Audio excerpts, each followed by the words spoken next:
Hello and welcome back to the channel. It's a beautiful day again and और आज मैं आपके लिए इन्फॉर्मेशन लेके आया हूँ कनाडा का वर्क परमिट कि कनाडा का वर्क वीज़ा या कनाडा में काम करने के लिए जो परमिट होता है या वीज़ा होता है वो कैसे हासिल करते हैं और वो क्यों हासिल किया जाता है या उसकी ज़रूरत क्यों होती है। तो सबसे पहले तो मैं बताऊँ उसके कुछ रीज़न है कि लोग क्यों कनाडा में आके काम करना चाहते हैं। पहली रीज़न तो ऑफ कोर्स सैलरी है कि अगर आप किसी साउथ एशियन कंट्री से इंडिया, पाकिस्तान, बांग्लादेश वहाँ से कनाडा में आते हैं तो डेफिनेटली आप डॉलर्स में अर्न करते हैं। अच्छा, यहाँ पे एक छोटी-सी मिथ है, उसके बारे में मैं बता दूँ कि लोग समझते हैं कि यार आप कनाडियन डॉलर में अर्न कर रहे हैं, तो वो फ़ौरन कन्वर्ट करते हैं अपनी नेटिव करेंसी में, तो उसमें तो पैसे बहुत ज़्यादा हो जाते हैं। लेकिन आपको ये ज़हन में रखना चाहिए कि जब आप कनाडा में अर्न करते हैं, तो आप कनाडा में ही स्पेंड भी करते हैं। तो जब आप डॉलर में अर्न करते हैं और डॉलर में स्पेंड करेंगे, तो कोई इतना ख़ास फ़र्क नहीं पड़ता, अनलेस कि आप बहुत ज़्यादा अर्न कर रहे हों और बहुत ज़्यादा सेव कर रहे हों, तब तो फ़ायदा है इसका।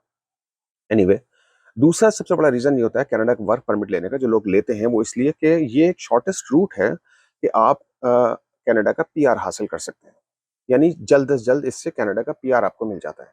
तो ये एक सबसे बड़ा रीज़न है जिसकी वजह से लोग कनाडा का वर्क परमिट या वर्क वीज़ा के लिए अप्लाई करते हैं।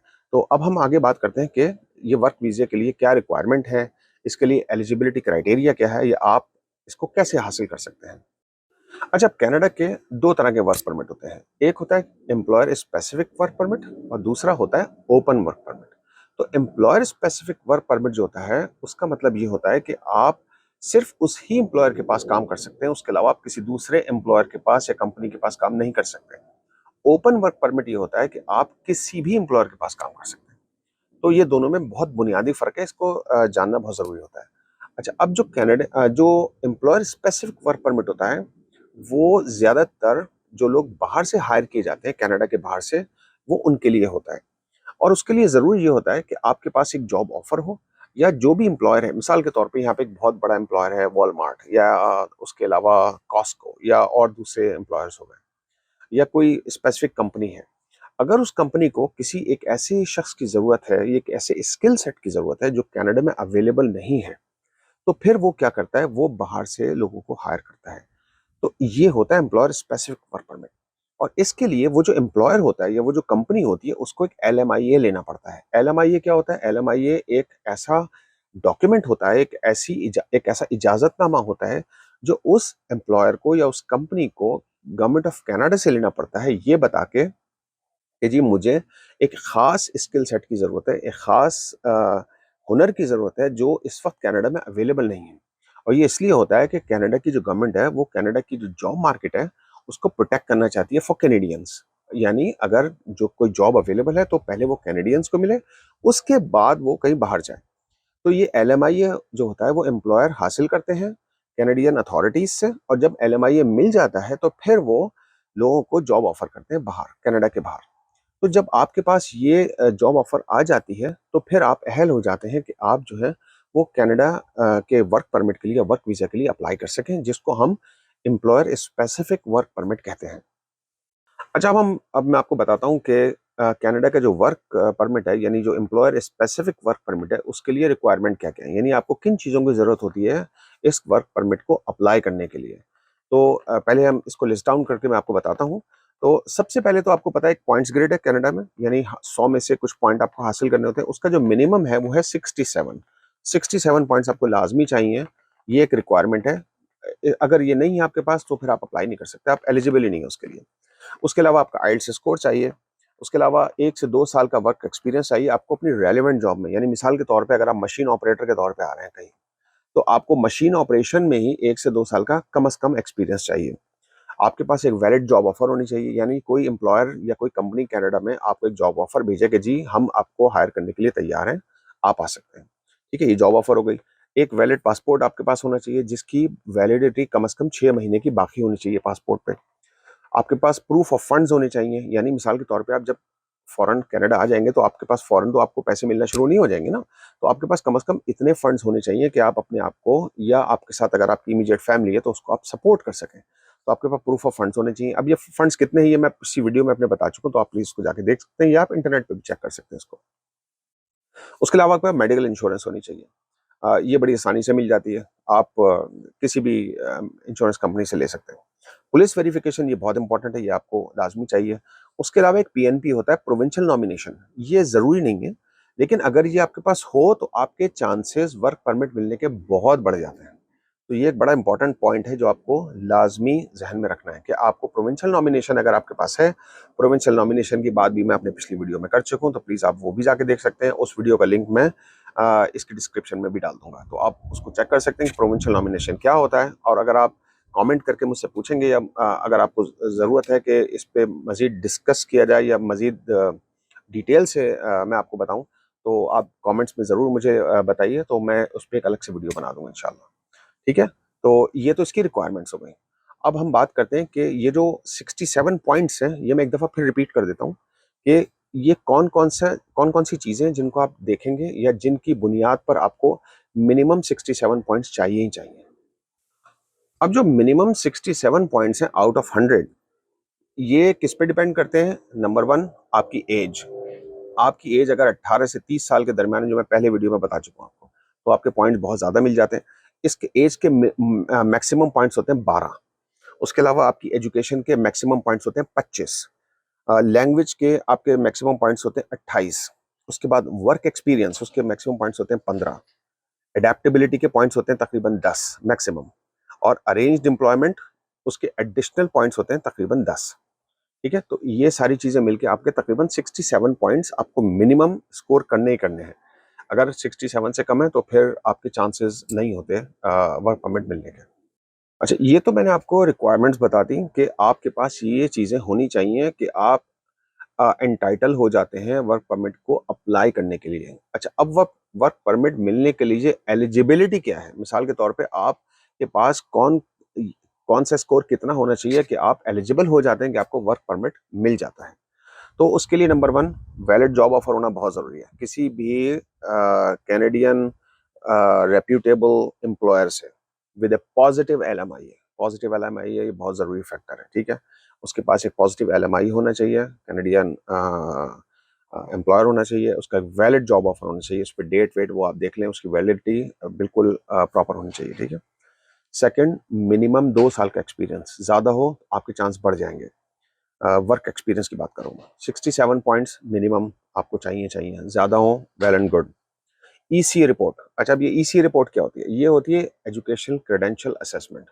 इसका मतलब क्या होता है? इसका मतलब ये होता है कि आपने मिसाल के तौर पे कोई बैचलर्स की है, कोई मास्टर्स की है, लेकिन चूंकि आपने कनाडा में वो डिग्री नहीं ली ना, तो आपको उसकी एक इक्विवेलेंसी चाहिए होती है, उसका एक असेसमेंट होता है। इसकी असेसमेंट बॉडीज होती हैं, ऑर्गेनाइजेशंस होती हैं, इंडिपेंडेंट ऑर्गेनाइजेशन जो उनका असेसमेंट करती हैं। वो असेसमेंट आपके पास जब उसका रिजल्ट आ जाता है, तो वो रिजल्ट आप अपनी एप्लीकेशन के साथ सबमिट करते हैं। इसको ईसीए रिपोर्ट कहते हैं। ये ईसीए रिपोर्ट लाजमी चाहिए अगर आपने अपनी डिग्रीज कनाडा के बाहर से हासिल की है। और अगर आपने कनाडा में कभी आपने पढ़ाई की हो तो वेल एंड गुड, फिर आपको ईसीए रिपोर्ट नहीं चाहिए। तो ये इंश्योर करने के लिए होता है कि जी आपकी जो डिग्री है वो इक्विवेलेंट है एज पर the standard of Canadian education system. ठीक है? तो ये इंपॉर्टेंट है, ये आपको चाहिए। एकेडमिक क्रेडेंशियल्स, एकेडमिक क्रेडेंशियल्स का मतलब ये हो कि आपकी जो डिग्री है उसकी कॉपीज वगैरह, ओरिजिनल अटेस्टेड कॉपीज, ये सब आपके पास होनी चाहिए, ठीक है? तो ये लाजमी है।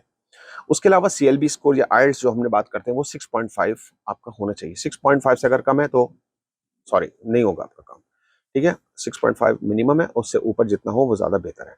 तो ये आपकी एलिजिबिलिटी रिक्वायरमेंट्स है जितनी मैंने अभी आपको बताई है। यानी अगर आपके पास ये सब कुछ है तो आपके you have very good chances, very high chances कि आपको एम्प्लॉयर स्पेसिफिक वर्क परमिट मिल जाता है, क्योंकि इसमें जॉब ऑफर साथ में लगी होती है आपकी। अच्छा, अब मैं आपको बताता हूँ कि इसका जो परमिट वर्क परमिट प्रोसेस है वो क्या होता है, यानी इसका जो एप्लीकेशन प्रोसेस है वो किस तरह होता है। तो नंबर 1, सबसे पहले आप एलिजिबिलिटी चेक करते हैं अपनी। यानी एलिजिबिलिटी का मतलब जो मैंने आपको पहले ही बताया था कि 67 मार्क्स होने चाहिए आउट ऑफ 100, वो इम्पोर्टेंट है, ठीक है? उसके अलावा सेकंड स्टेप आपका ईसीएल है अपना, यानी एजुकेशनल क्रेडेंशियल असेसमेंट। उसकी एक रिपोर्ट होती है, वो आप अप्लाई करते हैं, उसमें कुछ थोड़ा सा टाइम लगता है, तो आपके पास वो रेडी होनी चाहिए।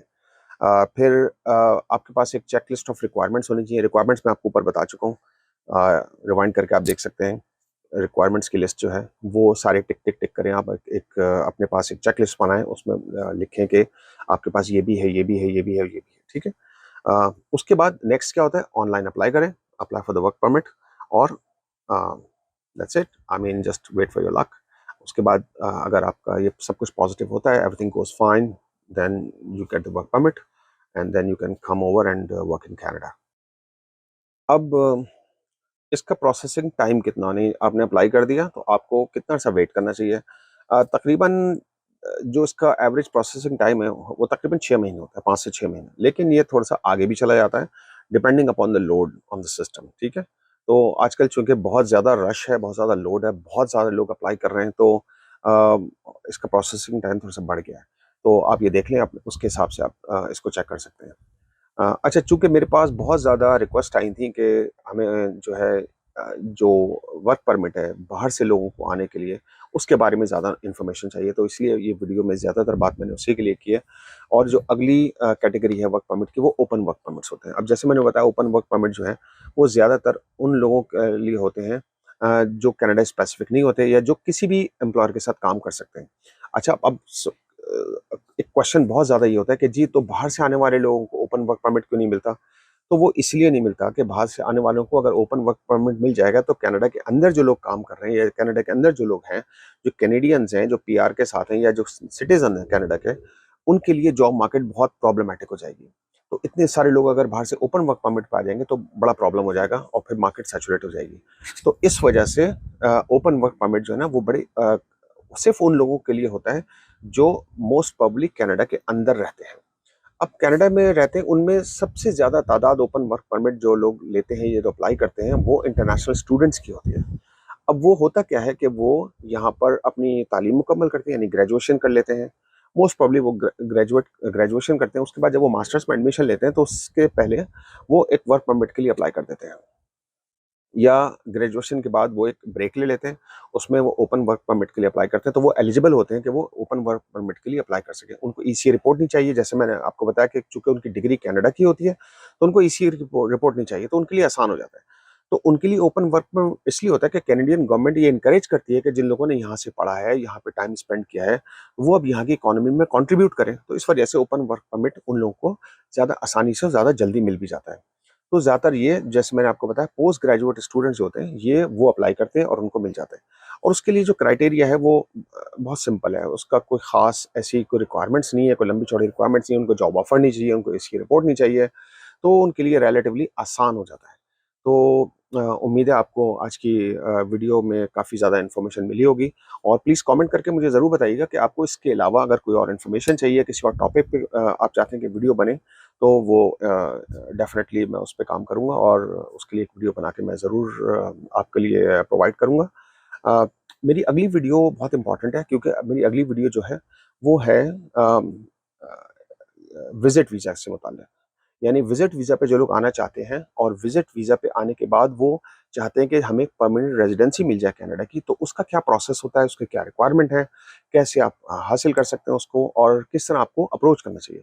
तो मेरी अगली वीडियो का इंतज़ार कीजिएगा। Stay tuned. Thank you very much.